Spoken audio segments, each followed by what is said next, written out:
नमस्कार, मी सुप्रिया सुळे. यशवंतराव चव्हाण सेंटर प्रस्तुत परिवर्तनाचे शिल्पकार या पॉडकास्ट सिरीज मध्ये मी आपलं स्वागत करते. आज आपण डॉक्टर बाबासाहेब आंबेडकरांची training school for entrance to politics या विषयाच्या अनुषंगाने चर्चा करणार आहोत. आपण जेव्हा राजकारण या विषयाकडे बघतो तेव्हा आपण थोडंसं ग्रीक पॉलिटिक्सकडे जातो आणि ग्रीक पॉलिटिक्सपासून आपण जगाच्या राजकारणाची सुरुवात करतो आणि जगाला राजकारणाचे प्रभावी धडे देणारा ग्रंथ म्हणून मॅकिवलीच्या द प्रिन्स या ग्रंथाकडे आपण पाहतो. या ग्रंथाच्या 17व्या प्रकरणात मॅकिवली वर्तनवादावर बोलतो. तो म्हणतो की माणूस हा कृतघ्न, चंचल, दांभिक आणि भित्रा आहे. जोपर्यंत तुम्ही त्याचे कल्याण करता तोपर्यंत तो तुमच्या सोबत असतो आणि तो तुम्हाला रक्त असेल, संपत्ती, आयुष्य, पोरेबाळे काय वाटेल ते अर्पण करण्याच्या तयारीमध्ये असतो. पण ज्या दिवशी त्याचा स्वार्थ संपतो त्या दिवशी मात्र तो तुमच्या विरुद्ध विद्रोह करायला लागतो. स्वार्थी माणसे स्वार्थ संपताच प्रेमाचे बंधन बिनदिक्कतपणे तोडून टाकतात.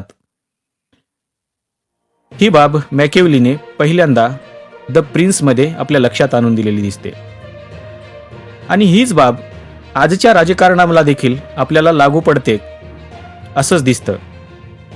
आणि म्हणूनच सत्ता हे लोककल्याणाचं प्रभावी माध्यम असावं असं देखील म्हटलं जातं आणि याचाच विचार करून भारतीय संविधानाने देखील सत्तेला विशेष अशी शक्ती दिलेली आहे. परंतु या शक्तीचा उपयोग जनकल्याणासाठी न होता जात, धर्म आणि स्वार्थासाठी करणारे राजकीय नेतृत्व दिवसेंदिवस प्रभावी होताना आपल्याला पाहायला मिळत आहेत.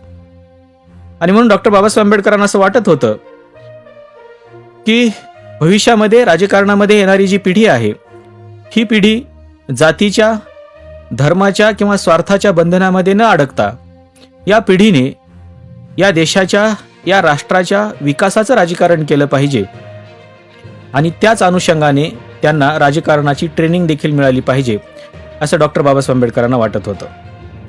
आपण जेव्हा आजच्या लोकशाहीकडे पाहतो तेव्हा आपल्याला असं दिसतं की हा लोकशाहीचा काळ तसा संक्रमण काळ आहे, कारण या काळामध्ये आपण सर्वच जण गोंधळलेल्या अवस्थेत आहोत.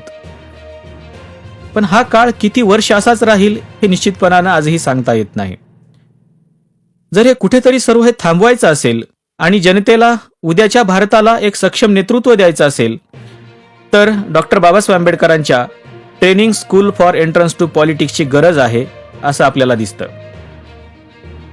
नेमकं डॉक्टर बाबासाहेब आंबेडकरांची training school for entrance to politics ही संकल्पना काय होती हे जेव्हा आपण पाहतो तेव्हा आपल्या हे लक्षामध्ये येतं की भारतीय लोकशाहीला एक सक्षम नेतृत्व मिळावं आणि केंद्रीय आणि प्रांतीय कायदे मंडळाला लोककल्याणकारी, शीलवान आणि प्रज्ञावंत नेतृत्व मिळावं यासाठी डॉक्टर बाबासाहेब आंबेडकरांनी हे training school for entrance to politics ही संकल्पना मांडलेली होती. ही फक्त संकल्पना नव्हती तर राजकारणाचं ट्रेनिंग देणारं हे एक महाविद्यालयच होतं असं म्हणावं लागेल. कारण डॉक्टर बाबासाहेब आंबेडकरांनी अनेक राजकीय पक्षांची स्थापना केली आणि शेवटी ज्यावेळेस त्यांनी रिपब्लिकन पक्षाची स्थापना केली त्यावेळेस बाबासाहेब आंबेडकरांना असं वाटत होतं की आपल्या पक्षामधून लोककल्याणकारी, शीलवान आणि प्रज्ञावंत नेते घडावेत आणि त्यांनी या देशाचं नेतृत्व करावं. जर असं झालं असतं तर कदाचित आजच्या लोकशाहीला एक वेगळं वळण मिळालं असतं असं मला वाटतं. आणि म्हणून जेव्हा या ट्रेनिंग स्कूलमधून हे तरुण बाहेर पडतील तेव्हा हे तरुण थेट जनतेच्या प्रश्नावर काम करतील याचा विचार करून डॉक्टर बाबासाहेब आंबेडकरांनी 1956ला training school for entrance to पॉलिटिक्सची स्थापना केली. जवळपास 1 जुलै 1956 पासून ते 1957 पर्यंत या स्कूलचं काम हे डॉक्टर बाबासाहेब आंबेडकरांचे जे ग्रंथपाल होते शाश रेगे हे या स्कूलचं काम पाहत होते. राजकारणात प्रवेश करणाऱ्या व्यक्तीला जनतेच्या प्रश्नाचा अभ्यास असणं गरजेचं असतं असं डॉक्टर बाबासाहेब आंबेडकरांना वाटत होतं. आणि म्हणून त्यांनी असं म्हटलं की जोपर्यंत राजकारणात प्रवेश करणाऱ्या व्यक्तीला जनतेच्या प्रश्नाचा अभ्यास नसतो किंवा तो जनतेच्या प्रश्नावरती बोलू शकत नाही, त्याच्यावरती सोल्युशन सांगू शकत नाही, तोपर्यंत त्याला नेता म्हणून देखील लोकांनी स्वीकारलं नाही पाहिजे. म्हणून त्यांनी असं सांगितलं की राजकारणात प्रवेश करणाऱ्या व्यक्तीला जनतेच्या प्रश्नांचा अभ्यास असणं गरजेचं आहे. शिवाय बाबासाहेब आंबेडकरांचं सगळ्यात महत्त्वाचं जे लक्ष होतं ते होतं या नेतृत्वाच्या व्यक्तिमत्वाकडे. आणि म्हणून बाबासाहेब आंबेडकर म्हणतायत की जर राजकारणामध्ये एखाद्या व्यक्तीला यायचं असेल तर त्याचं व्यक्तिमत्व देखील आकर्षक असलं पाहिजे. आकर्षक व्यक्तिमत्व असल्याशिवाय तो जनतेला त्याचे जे काही मुद्दे आहेत ते मुद्दे पटवून देऊ शकत नाही किंवा त्याच्या व्यक्तिमत्वाचा प्रभाव तो जनतेवरती टाकू शकत नाही. आणि म्हणून व्यक्तीचं किंवा नेतृत्वाचं जे व्यक्तिमत्व आहे ते आकर्षक असलं पाहिजे असं डॉक्टर बाबासाहेब आंबेडकरांना वाटत होतं. याचबरोबर डॉक्टर बाबासाहेब आंबेडकरांना आणखीन एक महत्त्वाचा जो मुद्दा वाटत होता नेतृत्वामधला तो होता वक्तृत्वाचा. आपल्या सगळ्यांना माहिती आहे की बाबासाहेब आंबेडकरांचं वक्तृत्व हे प्रचंड प्रभावकारी होतं. आणि डॉक्टर बाबासाहेब आंबेडकर जेव्हा बोलायला उभे राहायचे त्यावेळेस समोरच्या सभागृहामध्ये बसलेली जी जनता आहे किंवा सभागृहामधले जे प्रेक्षक आहेत त्या प्रेक्षकांना ते त्यांच्या वक्तृत्व शैलीने भारावून टाकायचे. आणि म्हणून बाबासाहेब आंबेडकरांना असं वाटत होतं की आपल्या पक्षामध्ये काम करणारा कार्यकर्ता किंवा राजकारणामध्ये नव्याने येणारा कार्यकर्ता जो आहे त्याची वक्तृत्व शैली ही उत्तम असली पाहिजे आणि हे अत्यंत गरजेचं आहे असं देखील बाबासाहेब आंबेडकर सांगत होते.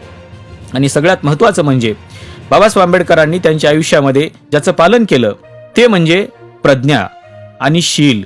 हे दोन बाबासाहेब आंबेडकरांचे दैवतच होते असं आपण म्हणतो. तसं तर बाबासाहेब आंबेडकरांनी त्यांच्या आयुष्यामध्ये 3 दैवत सांगितली, प्रज्ञा, शील आणि करुणा. पण बाबासाहेब आंबेडकरांनी हे सांगितलं की राजकारणामध्ये जी काही नव्याने येणारी पिढी आहे, राजकारणामध्ये येणारे जे काही नव्याने तरुण येणारे आहेत तर ते तरुण हे प्रज्ञावंत असले पाहिजेत आणि शीलवान देखील असले पाहिजेत. जर एखाद्या व्यक्तीकडे विद्वत्ता नसेल किंवा तो प्रज्ञावंत नसेल तर लोक त्याचं नेतृत्व मान्य करणार नाहीत किंवा त्या व्यक्तीचं जर शील चांगलं नसेल त्या व्यक्तीच्या वक्तृत्वावर किंवा त्याच्या व्यक्तिमत्वावर लोक प्रभावी होणार नाहीत. आणि म्हणूनच बाबासाहेब आंबेडकरांना असं वाटत होतं की राजकारणामध्ये येणारा जो नेता आहे किंवा नेतृत्व आहे ते प्रज्ञावंत असलं पाहिजे, ते शीलवंत असलं पाहिजे. त्याचबरोबर सगळ्यात महत्त्वाचं म्हणजे राजकारणामध्ये येणारा तरुण हा अभ्यासू असला पाहिजे असं बाबासाहेब आंबेडकरांना वाटत होतं. आणि म्हणूनच ते म्हणतायत की संसदीय संस्थेमध्ये सभागृहाला आपल्या सौम्य अथवा तीक्ष्ण, तर्कशुद्ध आणि माहितीपूर्ण भाषणाने जो सभासद भारून टाकू शकतो तोच सभासद खऱ्या अर्थानं राजकारणामध्ये यशस्वी होऊ शकतो असं बाबासाहेब आंबेडकरांना वाटत होतं. आणि या सगळ्याच अनुषंगाने म्हणजे राजकारणात प्रवेश करणाऱ्या तरुणांच्या अनुषंगाने बाबासाहेब आंबेडकर असं म्हणतायत की या तरुणांना जनतेच्या प्रश्नाची जाणीव असणं गरजेचं आहे, त्यांचं व्यक्तिमत्व आकर्षक असणं गरजेचं आहे, त्याचबरोबर त्याच्याकडे वक्तृत्वाची चांगली शैली असणं गरजेचं आहे, तो प्रज्ञावंत असणं गरजेचं आहे, तो शीलवान असणं गरजेचं आहे आणि सगळ्यात महत्त्वाचं म्हणजे तो अभ्यासू असला पाहिजे असं काही बाबासाहेब आंबेडकरांना वाटत होतं. आणि म्हणूनच या सगळ्या गोष्टींची ट्रेनिंग देण्यासाठी बाबासाहेब आंबेडकरांनी 1956ला training school for entrance to पॉलिटिक्सची स्थापना केली आणि त्या माध्यमातून राजकारणामध्ये येणारा तरुण घडवला जाईल अशी अपेक्षा बाबासाहेब आंबेडकरांनी व्यक्त केली. पण बाबासाहेब आंबेडकरांच्या नंतर मात्र ही जी ट्रेनिंग स्कूल आहे ही ट्रेनिंग स्कूल बंद पडली आणि बाबासाहेब आंबेडकरांना अपेक्षित असलेला जो कार्यकर्ता होता, बाबासाहेब आंबेडकरांना अपेक्षित असलेला जो नेता होता तो मात्र भविष्यामध्ये घडला नाही. आणि त्याच्यामुळं आजच्या लोकशाहीची परिस्थिती जर आपण पाहिली तर अशा पद्धतीचे नेते हे राजकारणामध्ये नसल्यामुळे लोकशाहीचं जे काही व्हॅल्यू आहे ते घसरताना आपल्याला पाहायला मिळतं. आणि म्हणूनच आजच्या परिस्थितीमध्ये डॉक्टर बाबासाहेब आंबेडकरांची ही जी काही training school for entrance to politics होती ही मात्र आज काळाची गरज बनलेली आहे असं आपल्याला दिसतं.